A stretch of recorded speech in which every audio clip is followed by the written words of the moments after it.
Pravalika suicide రాష్ట్ర వ్యాప్తంగా సంచలనం సృష్టించింది. హైదరాబాద్ అశోక్ నగర్లోని ఓ ప్రైవేట్ హాస్టల్లో ప్రవళిక అనే యువతి ఆత్మహత్యకు పాల్పడిన ఘటనలో బిగ్ ట్విస్ట్ నెలకొంది. పోటీ పరీక్షలకు ప్రిపేర్ అయ్యేందుకు నగరానికి వచ్చిన ప్రవళిక వరుసగా పరీక్షలు వాయిదా పడటం, పేపర్ లీక్ వంటి ఘటనలతో మనస్తాపం చెంది ఆత్మహత్యకు పాల్పడిందని ప్రతిపక్షాలు ప్రభుత్వాన్ని టార్గెట్ చేశాయి. నిరుద్యోగులు సైతం ప్రభుత్వానికి వ్యతిరేకంగా పెద్ద ఎత్తున ఆందోళనకు దిగారు.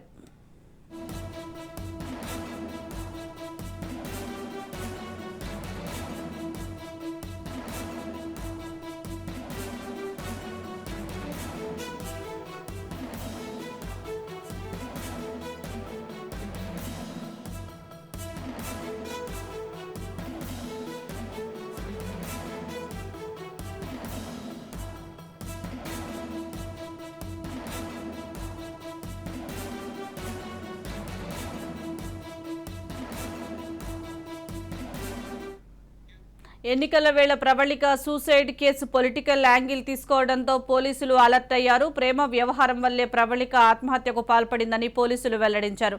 ప్రవళిక సూసైడ్ పై అధికార పార్టీ, ప్రతిపక్ష నేతల మధ్య మాటల యుద్ధం నడుస్తున్న వేళ ప్రవళిక ఆత్మహత్యపై ఆమె కుటుంబ సభ్యులు స్పందించారు. ప్రవళిక మరణానికి ప్రేమ వ్యవహారమే కారణమని వారు వెల్లడించారు.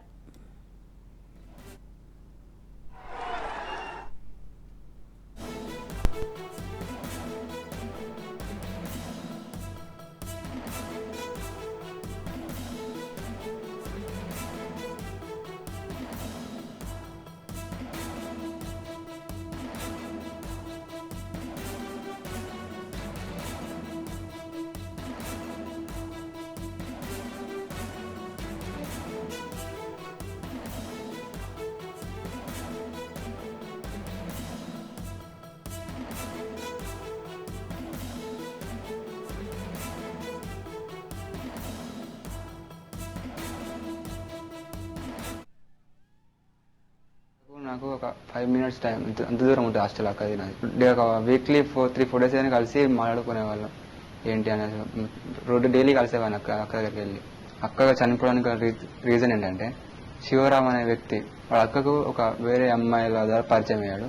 అక్కని ఏడిపించడం అంటే ఎలా అంటే తనకి ఇష్టం లేకుండా తనతో మాట్లాడడం, తనకి కాల్ చేసి ఏడిపివ్వడం, తనకు కాల్ చేయడం, తన హాస్టల్కి వచ్చి అందరి ముందు తనతో మాట్లాడడం ట్రై చేయడం వల్ల అక్క అసలు ఎవరికి చెప్పుకోవాలి తెలియలేక ఈ విషయం. అంటే నాకు చెప్పుకోలేదు, మా అమ్మ వాళ్ళకి చెప్పలేదు, మా నాన్నకి చెప్పలేదు, ఎవరికి చెప్పాలో అర్థం కాలేదు. తను అనుకుంది ఇప్పుడు చెప్తే మళ్ళీ ఏదైనా ప్రాబ్లం అవుతుంది ఇంట్లో, మళ్ళీ ఎవరైనా అంటారని చెప్పేసి చాలా డిప్రెషన్ వెళ్ళిపోయింది. అట్లా వెళ్ళిపోయి తను సూసైడ్ చేసుకుంది.